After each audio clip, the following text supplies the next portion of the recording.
Assalamualaikum warahmatullahi wabarakatuh. Perkenalkan, nama saya Yuli Amelia dari Universitas Maritim Raja Ali Haji, Program Studi Pendidikan Biologi. Pada kesempatan kali ini, saya akan menjelaskan struktur dan fungsi dari dinding sel. Nah, yang pertama itu yaitu pengertian dinding sel. Dinding sel yaitu struktur di luar membran plasma yang membatasi ruang bagi sel untuk membesar. Nah, dinding sel merupakan ciri khas yang dimiliki tumbuhan, bakteri, fungi, dan alga.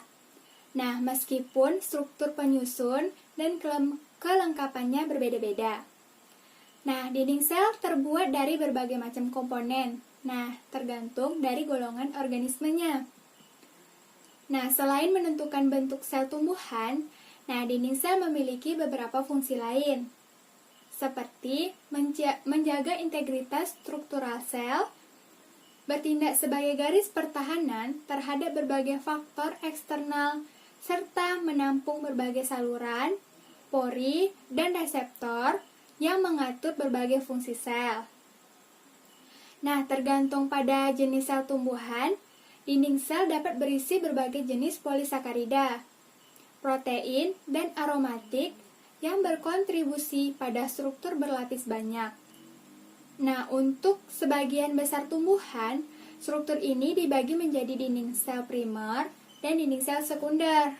Nah, berikut ada irisan melintang dari batang trifolium, di mana menunjukkan sel-sel dengan morfologi dan dinding selnya yang beragam.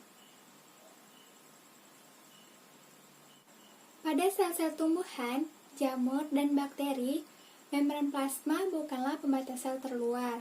Namun, terdapat suatu struktur di luar membran plasma yang disebut dengan dinding sel.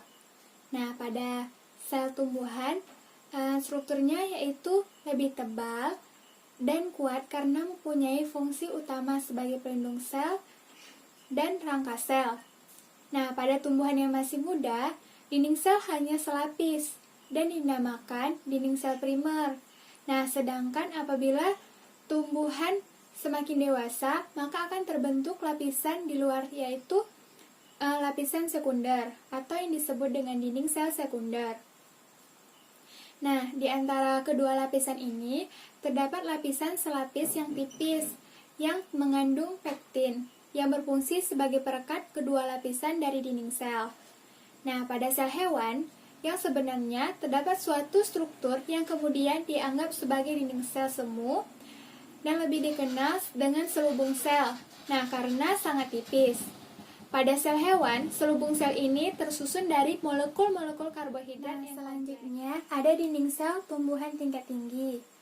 Adapun penyusun utama kimia dari dinding sel tumbuhan tingkat tinggi yaitu polisakarida yang terdapat dalam 3 bentuk. Yang pertama, hemiselulosa, selulosa, dan pektin.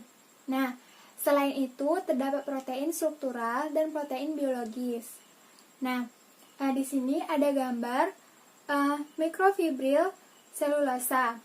Selulosa adalah polimer lurus yang terdiri dari unit-unit deglukosa yang berikatan dengan ikatan glukosa beta 14-deglukan. Selanjutnya ada hemiselulosa yang merupakan heteropolimer yang terdiri atas bermacam-macam polisakarida dan merupakan rantai bercabang. Selanjutnya ada pektin. Pektin ini dicirikan dengan adanya gugus asam yang berasal dari residu asam glukuronat dan galakturonat. Dan yang terakhir ada protein struktural dan plastik protein struktural. Pada dinding sel banyak mengandung hidroksiprolin dan plastik biologis yang terdiri atas lignin dan kutin. Di sini ada contoh, ada gambar diagram skematik dinding sel primer. Nah, di mana ada pektin, ada hemiselulosa, ada struktural protein. Nah, selanjutnya ada mikrofibril. Nah, dinding sel primer tersusun atas selulosa. Nah, kurang lebih 8.000 sampai 15.000 gugus beta glukosa secara bersama-sama membentuk satu rantai selulosa. Nah, kurang lebih 40 sampai 70 rantai molekul selulosa terdapat dalam kelompok-kelompok yang sejajar dan membentuk mikrofibril. Nah, pada dinding primer, mikrofibril ini tersusun erat dan letaknya tersebar. Nah, ruang-ruang di antara mikrofibril ini diisi oleh air, protein, dan bahan dinding sel lain, yaitu hemiselulosa dan pektin. Nah, mikrofibril ini bersifat lentur dan dapat memanjang. Nah, di sini ada gambar ikatan antara mikrofibril pada dinding sel.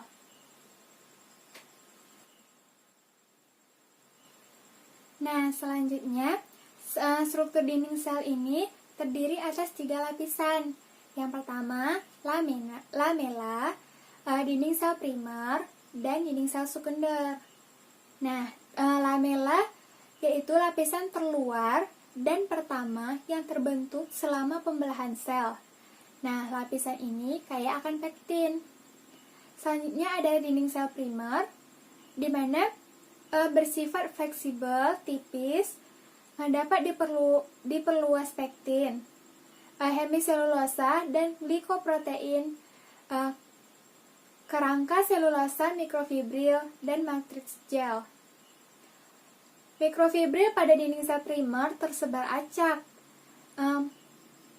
dalam satu matriks yang amorf.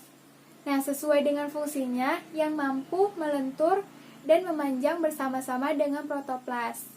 Nah, sedangkan pada dinding sel sekunder, yaitu dinding sel yang lapisan ketiga dari dinding sel, yaitu yang bersifat tebal, nah terbentuk di dalam dinding sel primer. Jadi dinding sel sekunder ini terbentuk di dalam dinding sel primer yang sangat kaku dan kuat. Nah, terdiri dari selulosa, hemiselulosa, dan lignin. Nah, mikrofibril tersusun sejajar dan sesuai fungsinya. Mikrofibril kaku dan tidak dapat memanjang. Nah, selanjutnya ada perbedaan dari dinding sel primer dan dinding sel sekunder.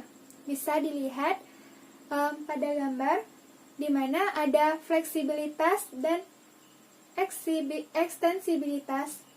Pada dinding sel primer tinggi dan pada dinding sel sekunder rendah.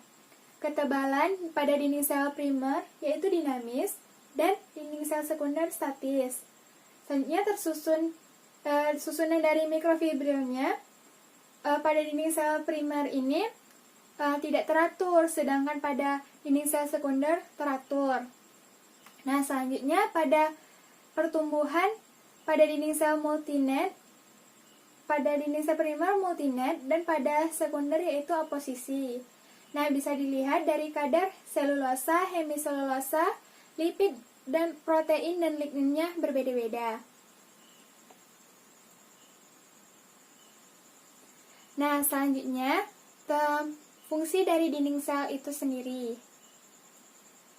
Nah, dinding sel berbagai macam fungsinya. Yang pertama yaitu sebagai penyokong struktur dan bentuk sel. Yang kedua, transportasi zat dan informasi di bagian dalam sel ke luar sel. Membantu dalam regulasi osmotik, komunikasi antar sel, pencegah pecahnya sel karena tekanan turgor, membantu difusi agar masuk keluar dari sel, mencegah kehilangan air, pemisah bagian dalam sel dan lingkungan luar, serta pelindungan terhadap infeksi dan stres mekanik atau serangan dan patogen. Nah, selanjutnya pembentukan dinding sel. Nah, jadi matriks polisakarida sebagai bahan dasar dinding sel disintesis dengan bantuan enzim di badan Golgi. Nah, kemudian diekspresikan ke dinding sel melalui fusi membran vesikula ke membran plasma. Nah, berikut ada gambar pembentukan dinding sel. Nah, selanjutnya pertumbuhan dinding sel. Nah, pada pertumbuhan dinding sel ada dua proses yang terlibat, di mana yaitu pembelahan sel dan pemanjangan sel. Nah, pembelahan sel ini berlangsung pada jaringan meristematis. Nah, sel-sel anak yang dihasilkan pada jaringan meristematis ini mempunyai ukuran yang lebih kecil daripada sel-sel dewasa. Nah, setelah sel anak terbentuk, maka selanjutnya terjadi pemanjangan sel. Nah, ada dua teori yang berkenaan dengan pemanjangan dinding sel ini. Yang pertama yaitu teori multinet. Nah, di mana menurut teori multinet, mikrofibril diletakkan pada permukaan bagian dalam dinding sel menurut arah melintang terhadap panjang sel. Pada waktu dinding sel memanjang, nah mikrofibril ini mengalami orientasi ulang ke arah sumbu longitudinal sel sehingga mikrofibril sejajar dengan sumbu. Nah, selama pemanjangan dinding sel, mikrofibril bergerak satu terhadap yang lain. Dalam hal ini terdapat enzim-enzim yang memutuskan ikatan antar dua polisakarida dinding sel dan tetap melekat pada salah satu titik pemotongan. Yang kemudian polisakarida dapat bergeser dengan bebas dan bergerak hingga enzim membentuk ikatan yang baru. Nah, di sini ada gambar mekanisme pemanjangan dinding sel. Nah, selanjutnya menurut teori orientasi aktif, di mana ia mengemukakan bahwa terbentuknya lapisan mikrofibril yang sejajar pada dinding sel tumbuhan yang tidak tumbuh lagi berlangsung secara siklosis atau mengalirnya bahan-bahan sitoplasma di dalam sel tumbuhan pada bagian dalam sel. Nah, itulah tadi pemaparan materi dari saya. Saya akhiri dengan wabillahi taufiq wa hidayah. Wassalamualaikum warahmatullahi wabarakatuh.